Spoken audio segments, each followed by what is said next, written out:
Good day. Welcome to the Cory Morgan Show.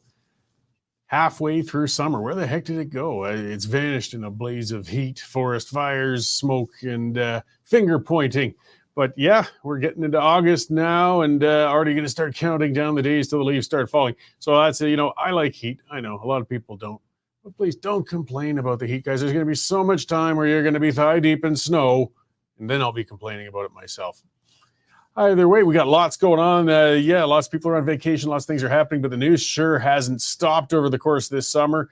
It's been crazy all around the world. It's been crazy domestically. We'll cover a whole bunch of that in this show. I'm also going to chat with Callin Craig of secondstreet.org. They put out a documentary on healthcare reform that is just packed with common sense and, talking about actually fixing the thing rather than just highlighting the shortcomings. I think we can do that easily enough, but some solutions would be nice. And Colin's going to talk about that. All right, but yeah, let's get to what the title of this was, and I'm sure it's going to get some people wound up, but that's what I'm about. I like winding people up. You can always send your love or hate my way through email or on the comments and so on. And yes, we're going to talk about the Kamloops ongoing, ever ongoing, years now, residential school burials. So, last week, Joseph Quinnell wrote a column in the Western Standard, and he was asking folks to stop referring to the alleged burial of children at the Kamloops residential school site as a hoax. And I've got nothing but respect for Joseph. He's been an excellent voice on Indigenous policies in Canada, and I don't doubt he's going to continue to be. In this case, though, I guess like the old saying goes, with all due respect, I can't disagree more strongly with him. Perpetuating a hoax is far more damaging to Indigenous Canadians and the rest of us than appearing insensitive and calling it as it is. Canada was turned upside down by the revelation that as many as 215 children had been killed and secretly buried in apple orchard at the site of the Kamloops residential school. Flags were put at half-mast for nearly 6 months. Churches were burned to the ground, and apologies flew along with checks. Now, we're over 3 years later, and nothing has been done to verify the claims. The Kamloops band was given nearly $8 million tax dollars to follow up on the issue, yet they appear to have done little to nothing with it. They won't disclose where the money went, and the myth of the hundreds of graves at the site continues, along with the associated pain and social damage caused by people who really believe hundreds of children were murdered and buried at that site. Look, the RCMP clearly don't believe any bodies are on the site. While there's been no end to the misinformation and excuses made as to why there hasn't been any excavations, the reality is the RCMP has full authority to dig if they really believe it's a crime scene.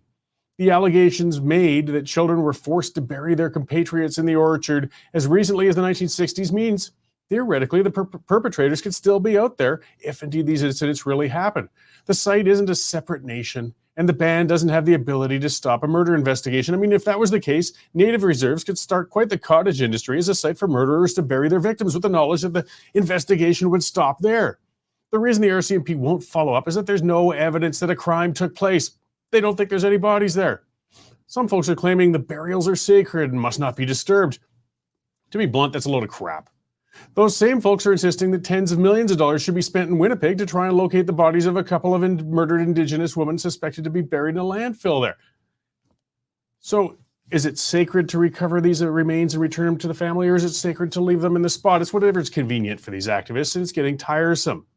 The issue of returning the remains to the families causes a conundrum to the folks perpetuating the hoax as well. Not only have there been no bodies found, there's no children reported missing at the school. While hundreds of children allegedly were buried in the orchard, apparently every one of them was an orphan. No parents, no siblings or cousins have reported kids missing. Even if a body was found, who would we return it to? More effort has been made to deter the investigation of these alleged burials than has been made to get to the truth. And these are the hallmarks of a hoax. Instead of proving people who question the narrative wrong through forensic investigation of the supposed burial sites, efforts have been made to illegalize the questions. People are asking for the truth, who are asking for the truth, are being labeled as deniers, and the government's been considering illegalizing denialism. Nobody's denying that residential schools existed, and most people agree the schools were not pleasant places. It's not unreasonable, though, to ask for evidence when the claim is made that hundreds of children were secretly killed and buried. However, finding the truth at the Kamloops residential school, it wouldn't be that expensive or complicated. It would take nothing more than a day or two with some people using shovels. If indeed bodies were found, then work could begin to find out who they are and to hold people responsible and to return the remains, of course, to where they can be found. Let's face it, though, and let's say it out loud. The reason the Kamloops band won't dig is they know there aren't any bodies there. The gravy train would dry up. While no children disappeared at the site, 8 million tax dollars did. In this case, things may be moving beyond calling the affair a hoax and actually moving into fraud territory. I don't care if folks think it's insensitive to call the alleged Kamloops child burials a hoax. More people should be calling it a hoax. In fact, they should be shouting it from the rooftops until a real investigation happens. Canada's Indigenous population is socially challenged and angry enough as it is. Allowing myths of murdered children to continue is only fostering more division and making things worse for everybody. The truth needs to be exposed. If you don't like it, dig a hole and prove me wrong. Until then, I'm going to call it a hoax. And with every day that investigations are delayed, I'm more and more confident I'm correct. Well, that's what's got me wound up today. Let's see what else is happening out in the big bad world. And in the news, I'm sure I'll be stirred up and pissed off about as well. We got our news editor, Dave Naylor, in studio to give us a rundown on this week's news. How's it go, Dave? Good, Cory. I'd just like to say ditto. Great rant. Oh, thanks. Great rant. Where has the summer gone? Holy cow. I know. August already? Blasting by. Yeah, as you say, a couple of weeks till the leaves change, and bang, that's it. You know, I was a bit jealous of you last week or so when there was a video that you put out. You know, every week when we were children, my parents would pack up my sister and I, and they would take us, try and lose us in the mountains around Banff and Jasper. Yes. You know, wander through the looking for the gingerbread hills. houses. Yeah, stuff like that. And they were always upset because we'd always beat them back to the car, and they couldn't get away. And we you know, through the years we've seen lots of wildlife, from grizzly bears to, you know, the elk and all that sort of good stuff. Two things I haven't seen: a wolverine and a cougar. And you've got like a whole pack of those cougars wandering by your place. I mean, holy cow. A trio. And I still haven't seen them with my own eyes, just our game cameras. It shows how shy those things are. But yeah, 3 of them went walking behind my house a couple of weeks ago together. I mean, I've never seen them in a pack. I mean, they're scary enough to think of as one, but 3 of them. That's kind of freak Jane out at night, eh? A little bit. She doesn't go into the woods at night, though, so that, you know, it tends to be safe. It's just our idiot dogs that run back there. So far, they're still kicking. Hopefully Duke the Wonder Dog doesn't do anything stupid. I mean, I'd rather take on a bear than a cougar. Oh, absolutely. I mean, you think of a cougar, you think of a house cat that is this big and can rip your arms to shreds and jump that high. Now, just, you know, imagine that the size of a cougar. I mean, they're dead before you even know they're there. Yeah. Anyways, let's go on to something cheery. The news. Yes. And holy cow, another busy week. So busy, I haven't even had time to shave. I don't know about you, Cory. I like lighthouses. They're pretty to look at. They're great, historic. So the Coast Guard announced today they're shutting down 2 of them in BC, basically because they're about to fall into the ocean. So they're shutting down these 2 historic lighthouses there. Got a nice exclusive on Phoebe, beautiful Calgary German Shepherd who was over in the Olympics being a bomb sniffer. And her handler from the Calgary Police Service doing diligent work over there in Paris. More on the fallout of the Jasper wildfires. You know, all the stories are coming out now that the feds had years to prepare. They knew it was coming, but despite that, they still lost 358 buildings in that wildfire. So obviously, more and more questions will be asked. A little bit of a joke for you, Cory. You won't find funny, but and neither will taxpayers. Canadian government spent $600,000 on a 4-day stand-up fest in Montreal. This was to replace the defunct Just for Laughs festival, and hey, they thought it was worth sticking $600,000 worth of our money into that. Huge day, evening from the Middle East. Israel had a double whammy, so to speak, today. They wiped out the head of Hamas in a assassination in Tehran.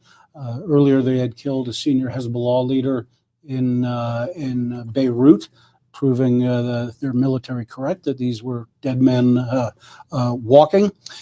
Pierre Poilievre, CBC gave him another excuse today to defend them. One of their chief correspondents based in Europe was mourning the loss of the Hamas leader. Our Dave Makachuk's got an interesting column. You'll remember the Olympic massacre in 1972 of the Israeli athletes. Head of Israel at the time, a lady called Golda Meir, unleashed what they're calling what they called the wrath of God, and they systematically hunted down anywhere in the world and killed anybody involved in that Israeli massacre in the Olympics. And that's just what they've done now in the Middle East after the killings. And speaking of unrest, lots of fallout in Southport, Scotland. A massive riot overnight injured more than 50 cops. all came about after mistaken internet reports that the person who broke into the daycare and killed the 3 little girls was a migrant.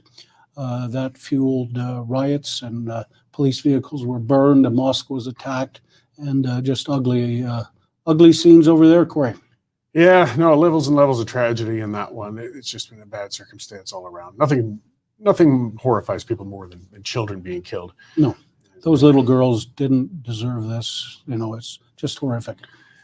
No, well, just keep reporting on things and hoping somehow eventually the world evolves into some sort of civilized state and sanity. And yeah, maybe we've got Canada doing quite well at the Olympics, and there we go. We got another 2 weeks of that to keep us. There are some distractions we can watch and relax and lighten up a bit sometimes too. Yep, go Canada, go. Right on. All right, thanks, Dave. I'll let you get back into that newsroom, all hairy and overworked there, and keep reporting that news for us. See you at the pipeline later tonight. You bet. Right on. Thanks, Dave. That is our news editor, Dave Naylor. I'd say yes, lots going on. Sadly, a lot of it is bad news, rough news, harsh news, but we got to cover it. We got to keep up with it. And we do report on the other things. We have lots of stories. The site is loaded with stories. We're one of the most prolific news organizations in Canada these days, actually. And the reason we are, this is when I put that out there, guys, is because of you, because of subscribers. We stay independent. We aren't paid by the government to do this.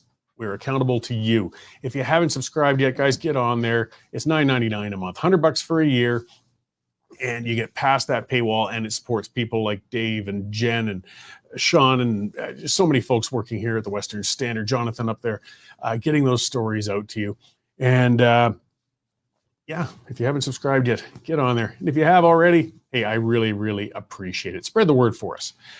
Jordan commenting, no man has ever been killed by a cougar. I think if we look back, there have been a couple cases in BC over the years and maybe something in California.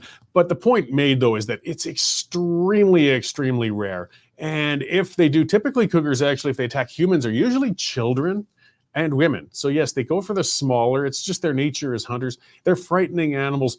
But in reality, I mean, when I show those pictures on my game cam all the time, they're all over the place in Pritis, yet attacks on people virtually never happen.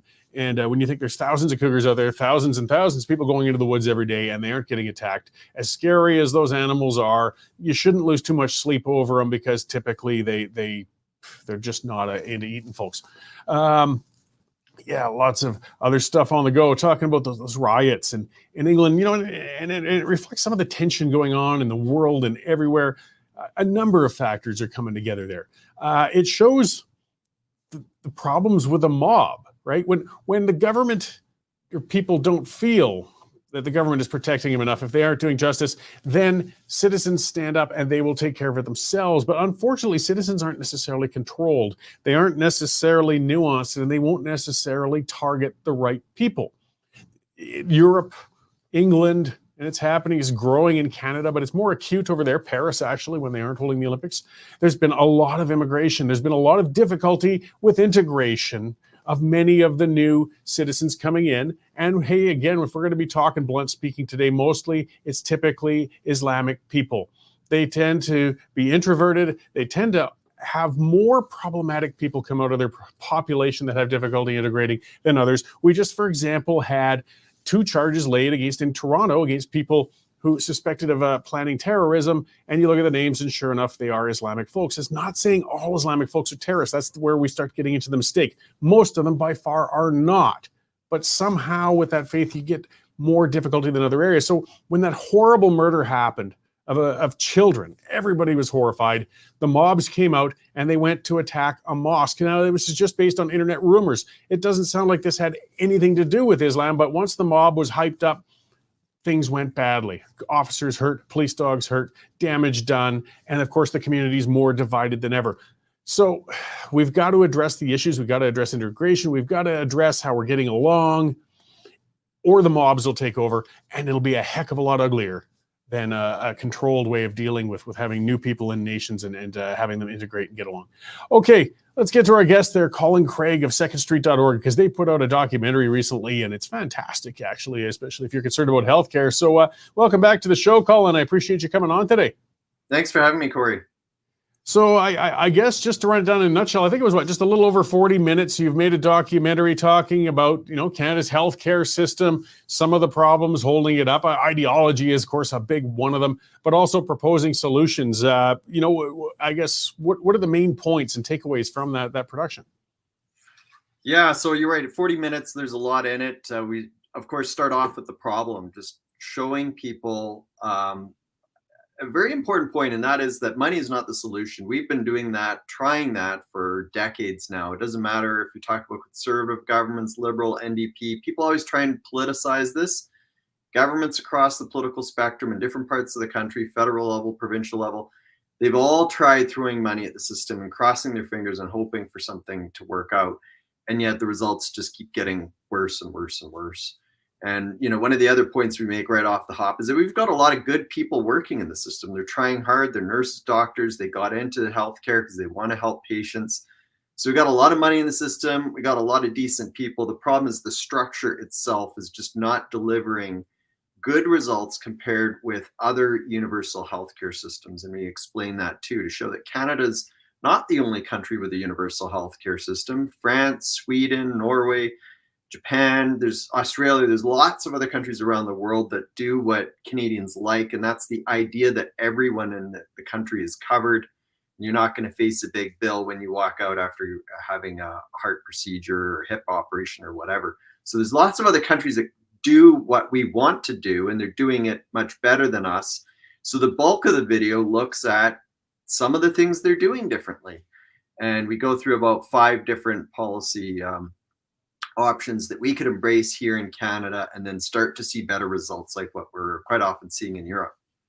Yeah, and to start right off, that's where we get some confusion. We get some defenders of the status quo, a couple of things. For one, they like to pretend that Canada and the United States are the only systems on earth, and that's absolutely untrue. But the biggest fear people have, I think the principle that most people share, they want a universal system. They want to make sure everybody's covered no matter what. You're not going to get turned away from a hospital or bankrupted because you got injured or you were diagnosed with cancer or a disease that required a lot of treatment. But if you can make people comfortable that they're going to have universal coverage, we shouldn't be afraid then in examining ways on how to provide the care while maintaining the coverage. Well, exactly. And, I think when you talk to patients about what they want, like you said, they want that universal nature. They want everyone to be covered. They want to make sure people aren't getting a huge bill like we hear about in the US when they leave. So that's one. They want quality treatment, and they want it in a timely manner. I would say that those are the top 3 things that Canadian patients really want. And if that's your goal as a nation, we can start to look at other models like Sweden and France and Australia and Japan and other countries, because they're doing those types of they're meeting those objectives. They're doing it better than us. And a big thing that a lot of countries do differently is there's not as much ideology in healthcare like you find in Canada. There's always this great debate. Oh, we can't do private because of this. And what I'm referring to is, having maybe your surgery in a private clinic and the government's paying for you to get it. People raise all these concerns. And what we note is that, in other countries, they don't always have that type of friction. They think about, well, what's best for the patient? Who can we as the government partner with to get the patient the best care possible? I think that's how often they look at it. Doesn't matter if it's maybe a government facility or a nonprofit or for-profit. They're less ideological, and that is good for patients if governments are willing to fund whoever it is to provide care in a cost-effective manner, a safe manner, a way that ultimately benefits patients. And, we see some of this in Canada already. Family doctors are private businesses. You go in, you meet with your family doctor, you leave, and then when you're done, that doctor's office will bill the government. So we already have that. Sometimes x-rays, blood tests, those will be done in private facilities, but people don't even know it. So the idea is to maybe expand and do some other services to surgeries and other health procedures, and then we could get some better bang for our buck.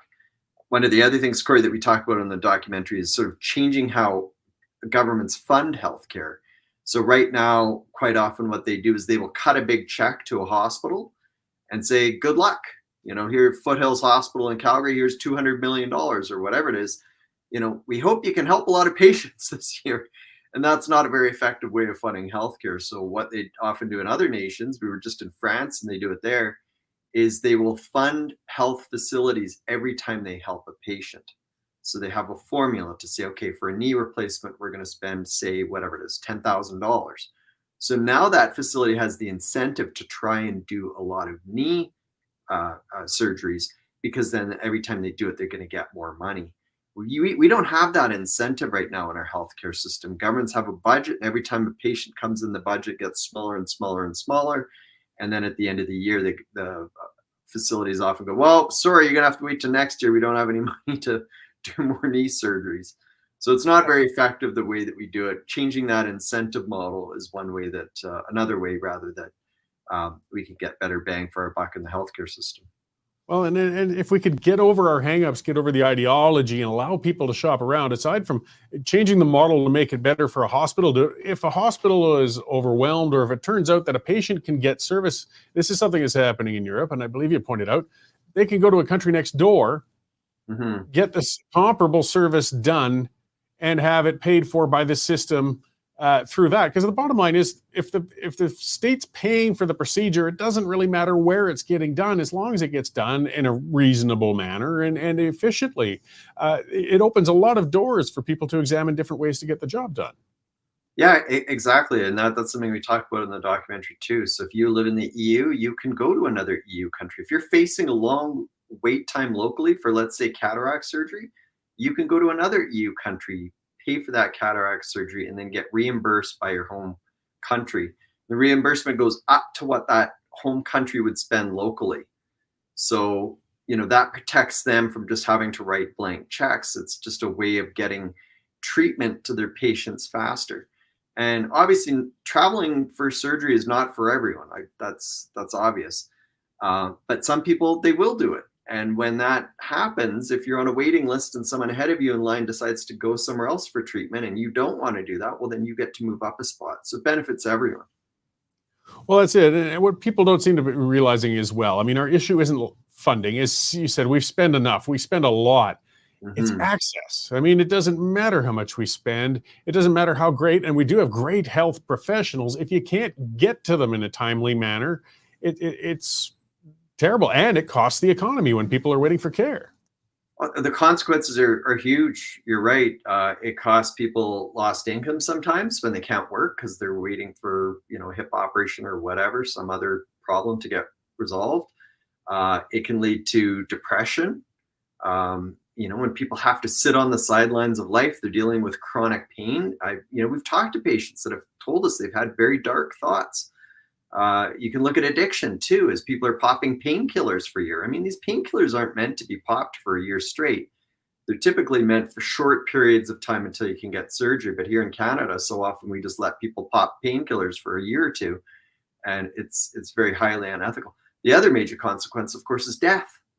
Some people are dying because the government isn't getting them the care they need in time, and that is appalling. It's not acceptable in a developed nation like ours. So we desperately need to be looking at health reform options to get patients the care they need. So one of the other, when it was debated a lot when we talk about, say, having private facilities providing services, things like that, even if we can prove that, it would keep the doctors here. Some people say, well, then the people paying to jump the line will take up all of the time of the professionals, and these private facilities will take all of the best and brightest, and people in the public system will be left with the dregs and second-rate care. How would that not happen? What would prevent that from happening then? Well, if we think about the endpoint, I think we have to ask a question. How is it that Sweden can make that work, where patients have a choice between the public system or private options if they want to pay privately? And in Sweden, by the way, most people use the public system. It's something like 85%. About 15% have private health insurance, and they will use private treatment options. But most people still rely on the public system, and Sweden has found a way to get that done. France, another great example. The French have that option too. Australia, I mean, around the world, people have figured it out. So we know it can be done. And when your viewers are hearing this claim from people that don't want health reform, they don't want choice, they say the sky will fall, I would urge them to think, well, wait a second. why would those people be saying that when we know it can be done in other countries? Either they're defeatists or they have some kind of ulterior motive. And, in many cases, they have a monopoly. They have complete control. They don't want anyone challenging their control. So they come up with all this fear mongering. In some countries, what they will do is they will have caps. They will say to doctors, you can only, you work in the public system and you can only work so much privately. And then that way they make sure there's, enough capacity in the public system. In France, what they do is they use what we were talking about before, that's paying health facilities by procedure. They call it activity-based funding. So it doesn't matter if a patient chooses to go to a private facility or a public one or whatever, the government's going to pay for that procedure at a rate of X, whatever the procedure is and how much they've figured out they're going to pay.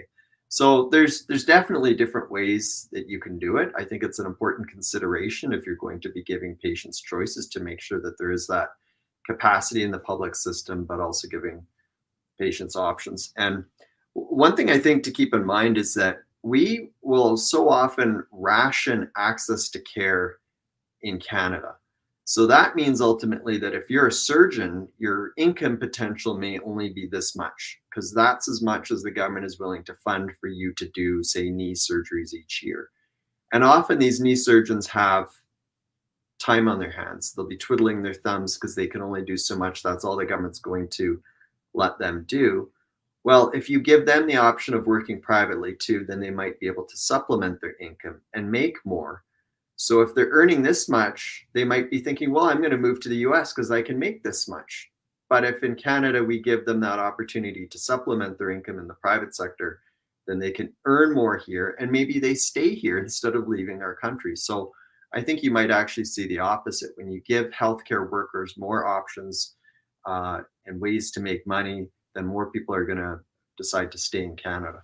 And I believe the French model is a lot like that. They have private hospitals and it's regulated. It's got to be whatever, 60 or 70% has to be in the public system. But the other 30%, hey, use those hallways, use those specialists, however you will, charge whatever you think you can. And that way the doctor can buy his yacht through the people who want to pay extra, perhaps from other countries bringing money in. You keep the specialist there and the public can get that top level doctor as opposed to potentially losing them in a public system when we're in an international market. I mean, there's a lot of countries that'll reach out and get a hold of that cardiac surgeon or that orthopedic surgeon or that oncologist. I mean, we have to get pragmatic here. Oh, for sure. We were in France. Like I said, we were in France just a couple of weeks ago. We walked through a private hospital. We walked through a government-run hospital that was actually run pretty well. And that's because of the activity-based funding. They changed the incentive model in terms of how that hospital receives money. So they were starting to do all kinds of innovative things.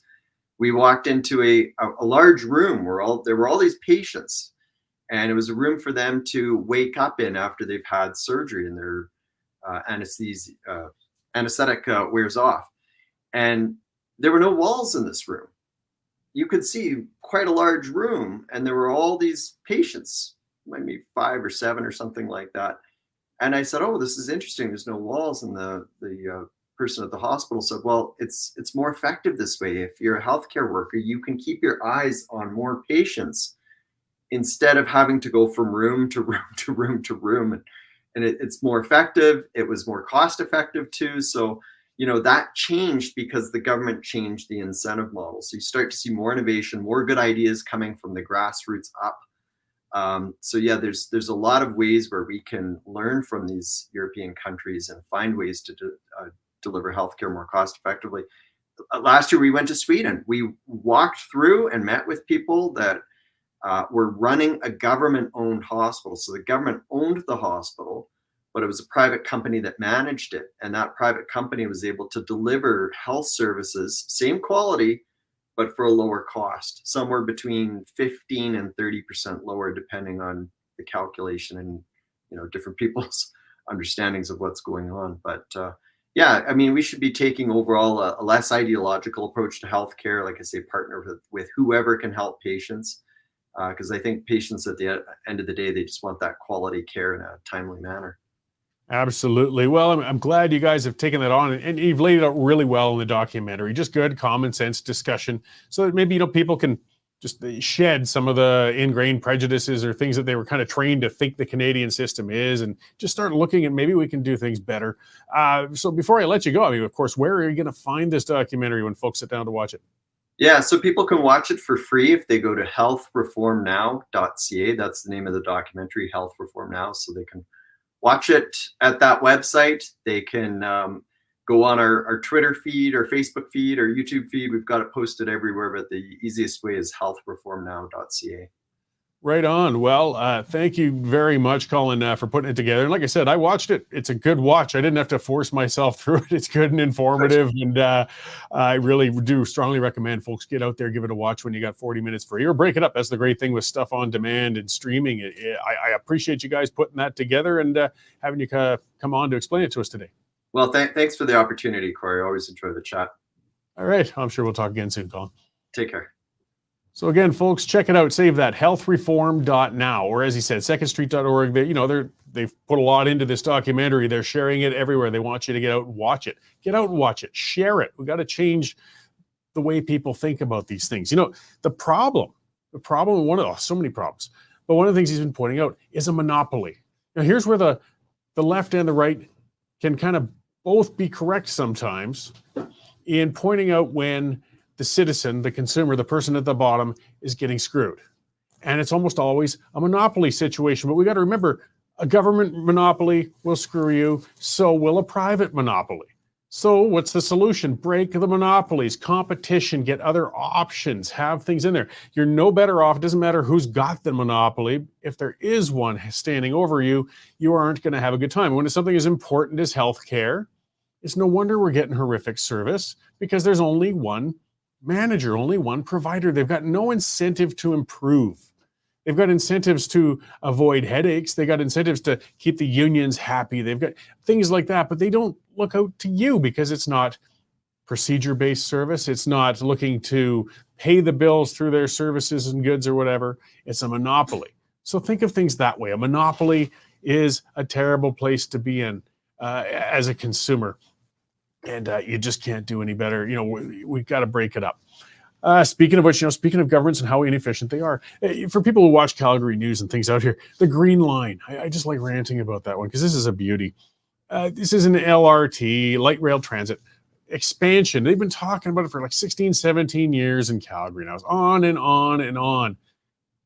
Nothing's getting done. They've done a bunch of ripping up stuff downtown. They're doing some underground utility work, apparently. But what the government does, so the city of Calgary managed to get billions out of the federal government and the provincial government. Of course, they get billions of the Calgarian taxpayers, and spent a decade on this thing. Still not an inch of track laid yet. I believe they spent $1.5 billion so far. The other levels of government basically said, we've given you enough. We're done. Make do. So what have they done? They keep shrinking it. It's like I said, it's like a pecker in a cold swimming pool. This thing is shriveling up so fast. Every time they give a new report on it, it gets shorter. The price doesn't get any lower. It's up to $6 billion now. And this thing is barely going to go outside of downtown. No private business could run that way for 16 years. Shareholders, others would fire them. They would pull out. The business would go broke. But when it's government, they can just keep going and going and going. And you get hooped.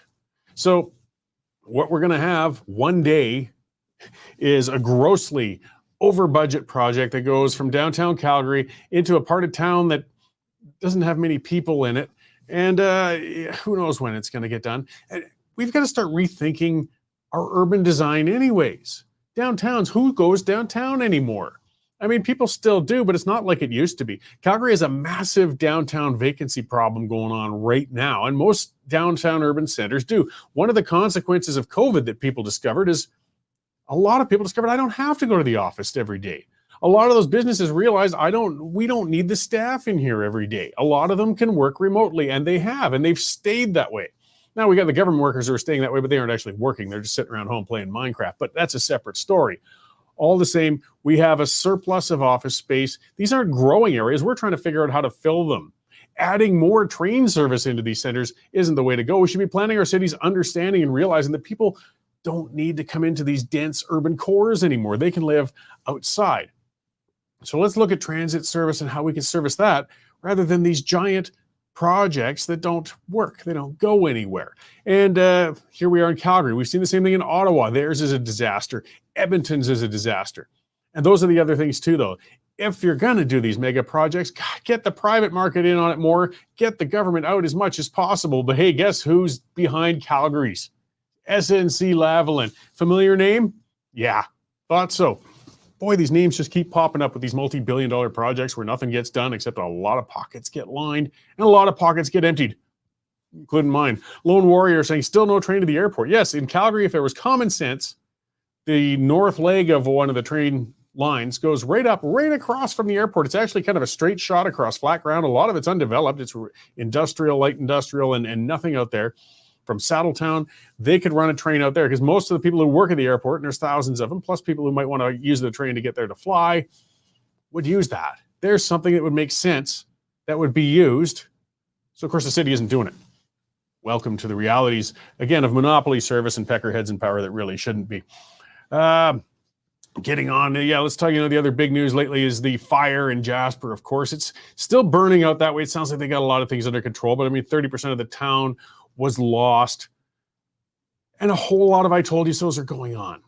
A whole lot. Here, I'm going to plug one of my own things if you like. Go to, search out Cory Morgan on YouTube. I did a lot of videos in the past just on my own time and things like that. And I did one warning about this kind of thing. I went out into the woods and showed what a logging cut block looks like. I showed what unlogged lodgepole pine stands look like, because people don't leave the house. They don't go out in the bush. I don't blame them. That's okay. I was a surveyor for 20 years. I grew up in Banff. I love the bush. I'm familiar with it. And I tell you what, it's either got to be cut or it's got to burn. Those are the only two options you have. You can keep deferring it and kicking that can down the road, but eventually the burn will come. And you won't have much control over how it's going to burn, how hot it's going to burn. And we're hearing that. Jasper was warned over and over from different authorities, from different forestry experts. Guys, you've got a disaster pending here. And they kept kicking the can down the road because, well, nobody wants that unpopular decision. Nobody wants to go to the beautiful landscape of Jasper and see a cut block. The granola munchers, so no, I despise them. I grew up around them in Banff as well. There's that little subculture that are there, and they scream and howl about everything. They would scream and howl if they heard a chainsaw off in the trees. They would scream and howl if a dozer was out there knocking those bush down, making a fire break next to the town. Too damn bad. Those guys don't pay any bloody taxes anyways. Ignore them. Get over it. One of the experiments I remember as a kid in Banff in the 80s, because again, the granolas got all worked up because they found out that we spray around Banff every spring for mosquitoes, all the wet spots, the marshes, the swamps. They sprayed them. Oh my God, this is terrible. You're poisoning everything. It's awful. So you know what Parks Canada did? One year they didn't spray. If you go to the mountains outside of the areas where they spray, you'll discover just how many black flies, horse flies, and mosquitoes there are out there. There's billions of them. The town was just swarmed. It shut those bloody granola people up for a year or two at least. And it certainly said the residents aren't going to put up with that crap anymore. Either we need some common sense. It's not just national parks, guys. We've got towns, communities in the boreal forest across the entire country. And a lot of them are tinderboxes right now. And we need to take care of that. Or there's going to be more of these. We're seeing more and more. Before I get to Sean to talk about some things, I've got him in as well, just to dance on a grave. I think this was one of Sean's stories anyways, but yes, Chorus Entertainment. Speaking of companies that won't evolve, companies that won't change with the times, they're the ones who run global news and a lot of the radio stations and things like that. They're going broke. Their shares are down to 10 cents a share now. They're a penny stock. They used to be, 20 or 30 bucks, I think 10 or 15 years ago. They're in the toilet. They're laying off people in the thousands, news hosts and everything else. Well, what are they keeping? Oh, DEI hires. Yeah, diversity, equity, and inclusion. They figure if we just go woke hard enough, we will defy economic reality and be able to pay our bills. No, they're just driving viewers away. But they still have a traffic helicopter. That's important, right? Yeah, because having somebody come on every 10 minutes with a static-filled report on what's happening in one segment of the city is much more important than, maybe just picking up your phone and checking Google. But yeah, change with the times. You know the problem? They're probably going to get bailed out. That's what they're waiting for. That's what's going to happen. Kiss Trudeau's white little butt there and say, hey, please, you got to save us. We're too important to fail. And he'll cut another check so these guys can hang in there, do more DEI hires, and continue to make broadcasts that nobody wants to watch or listen to. Welcome to a monopoly again. It's not a monopoly in media, but it's a monopoly on the government picking and choosing who they're going to give the money to. And those are the people that give you the information. So thank you guys for getting past that and tuning in with us. We're not getting handouts. Don't worry, Trudeau's not in a hurry to give us any, and we aren't asking for them. All right, enough ranting, pissing, moaning, and raving. Let's get on to Sean Polzer, our business and energy expert. You've been busy this week. Sean, how's it going? It's going really good. We've been having a great week. Well, good. Chasing down these stories like the chorus that you just mentioned. Yes. Well, that was a beauty. Again, I mean, when you're struggling, you're hurting, you're in a business. I mean, you got to cut, you got to rethink how you're doing things. They just can't change their mindset. Well, we've got an insider in there, and they've been kind of feeding us these things because, the morale is just so awful. It's terrible. It reminds me a lot of what it was like at the Calgary Herald years ago. So I have a little bit of a sympathetic heart. Well, I mean, you do feel for people. I mean, there's talented people there. There's good people at all these organizations. There are good journalists, even though we beat up on them all the time. There's a lot of fantastic ones. And they're people like the rest of us. They want to pay their bills and have their jobs. And when you've got the axe hanging over your head, it's pretty stressful. Well, and we're a bit of a fraternity as well. Yeah. Even though we're competitors, we're mostly always friends when we show up on the news sites and at the pressers and the kind of things that I went to all week this week. Well, and that's what gets frustrating, though. Then these jobs could be saved maybe if they could just look at these organizations and restructure them in a pragmatic way rather than just continuing down kind of a road of foolishness. Or give people what they want. There's a thought, isn't it? Kind of like what we do. Yes, you always have to write for your readers. That's the first rule that you learn in, creative writing 101. Yeah. Who's your audience? And that's it. I mean, the viewership is collapsing, and they got to figure out how the hell to retain it. Read the tea leaves. It's Well, what else you got going for us?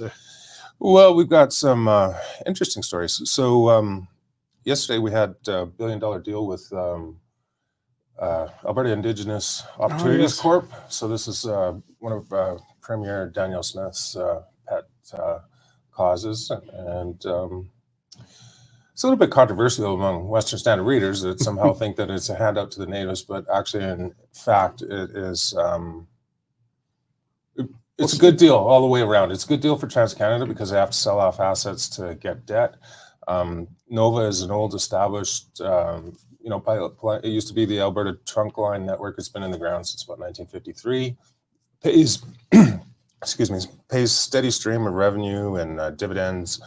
And, just dollars. And by allowing these native groups, so native groups don't have access to the funding that companies like TransCanada do.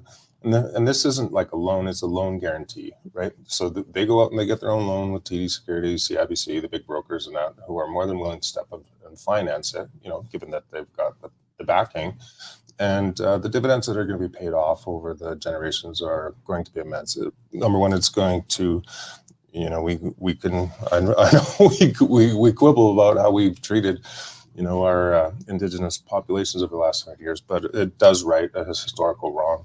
Gives them a revenue stream, provides job opportunities and education, opportunities to improve their communities, and it makes them more equal partners in our society. And I think in the long run, it's going to benefit all of us. Well, and another aspect, though they don't trumpet it, but there's some truth to what is an incentive for the company to partner like this is giving an interest to the First Nations groups in the industry will help blunt the protests, the opponents. I mean, the Greenpeace, the tree huggers, the nutcases are still going to protest it, but now they're going to have the First Nations bands getting up saying, you want us to stop our pipeline? That's not going to happen. Exactly. And Stephen Jabot has already said that, they're going to try and block, conventional oil and gas developments on anything except native land. Right. So now this is almost like an ace in the hole. TransCanada could have sold this to anybody. They could have sold it to the hedge funds in New York, but they didn't. So it's going to local communities here in Alberta. So there's an export line that goes through southern BC and Saskatchewan. And so it's the federal government. We are so far ahead of the federal government on reconciliation. Yeah. They hand out T-shirts and orange shirts, and Trudeau goes surfing on, Day of Reconciliation and a holiday, right? And here in Alberta, we are actually making meaningful steps and contributions to actually addressing some of these inequities. Partnerships have a better chance of lasting than a check. Always. You give a check out, it gets spent, it disappears, and then you're back to where you were. A partnership, you're together, you're working on something. Theoretically, it should last longer and hopefully build a better relationship. Well, somebody asked me once, said, what's the definition of the perfect business deal? You know what it is? No. It's an alignment of interest, Cory. Ah, yes. Fair enough. You know, where As long as you've got the common interest, you're going. Win-win. That's our business culture here in Canada. And so, yeah, no, I was quite pleased with this one. Right on. Let's see, we got another one that I'm just writing. It's not up on the website yet. But so Fortis is handing out $10,000 incentives for it's a combination heat pump and high efficiency furnace, depending on where you live in BC and what the temperatures are, because the heat pumps don't work so well, you know, up in Williams Lake as they do down in Abbotsford. Yeah. And the greenies are incensed. They're opposed to heat pumps now? I thought that was the new big good thing. No, they love the heat pumps. Oh. They're just opposed to the high efficiency natural gas furnaces. Oh, of course. So now they're accusing the Abbey government of maintaining the addiction to fossil fuels, even though the combination of a heat pump and a high efficiency furnace results in about 100% efficiency. I'm sure they'll get into their oil belching vans and get onto that diesel powered ferry and head to Victoria to protest with their polyester clothes outside of the And their critical mineral EVs. I love it when they eat their own, though. Yep. And finally, one more. Trans Mountain is getting a new CEO. She's stepping up into the chairman's chair, the chairman who oversaw the $25 billion in overruns, who also happens to be a member of the Order of Canada, is stepping aside and paving way. So they will be marking their new era as actually pumping 880,000 barrels a day of oil to the coast, which is going to Japan, Korea, China, California. So it has turned out to be quite a success in that regard. Yeah. Notwithstanding the capital investment was a little large on it, I guess. Yeah, and the fact that they give themselves the Order of Canada for this amazing accomplishment. Pat yourself on the back, guys. All right. Well, thanks. We look forward to seeing those stories as they're coming, and see you actually on the pipeline a little later. Excellent. Right on. Thanks, Cory. All right, thanks. That is our Sean Polzer. Yes, things business, things energy. Hey, he writes on other stuff too. Check it out, Western Standard Online, guys. As I wrap things up, don't forget, go to healthreform.ca. It's well worth it. It's a good documentary, something to watch. Get the learning cap on. Share those things. They're important. So, thank you all for tuning in. Man, that went fast today. Tempted to expand the show, but we'd get too tired. Thank you all for tuning in. Check out the pipeline tonight. There's going to be more on there. Western Standard Online, westernstandard.news. Take out a subscription. Share this stuff. Send me updates, notes, comments. I appreciate it. And tune in next week. We'll see you all here again at the same time.